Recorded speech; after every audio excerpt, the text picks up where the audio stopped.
कहाँ है तुम्हारा दोस्त? कौन? वही जिससे मिलवाए थे तुमने बड़े शौक से।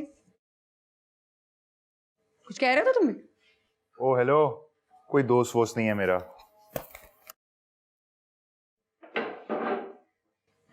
आजकल वैसे भी कहाँ दोस्त होते हैं, सब मतलब की गेम है। दोस्तियां वही होती हैं जो बचपन में हो जाती हैं, दैट्स इट। बाकी सब बकवास है।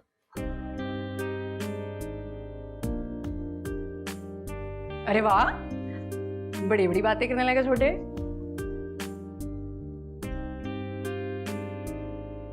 कोई धोखा होगा क्या? अगर बड़ी बड़ी बातों का धोखों से ताल्लुक होता ना, तो अब तक आपकी 15 किताबें छप चुकी होती। चलो शुक्र है आज सब नाश्ते पर तो हैं। अली कहाँ है? नजर नहीं आ रहा। No idea. वो उठ गया था, आ ही रहा होगा। अरे आ जाए कभी, नाश्ता ही शुरू करो।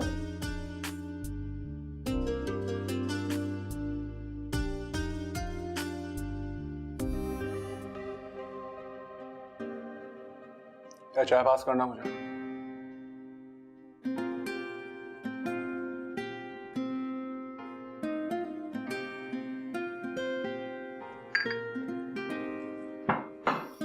Good morning. Good morning.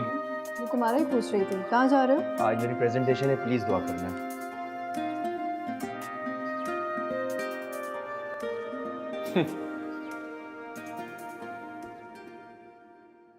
ये क्या था भाई? कुछ नहीं। Good luck. कुछ खा कर तो जाओ। नहीं मैं ले लूंगा। अल्लाह हाफिज। अल्लाह हाफिज।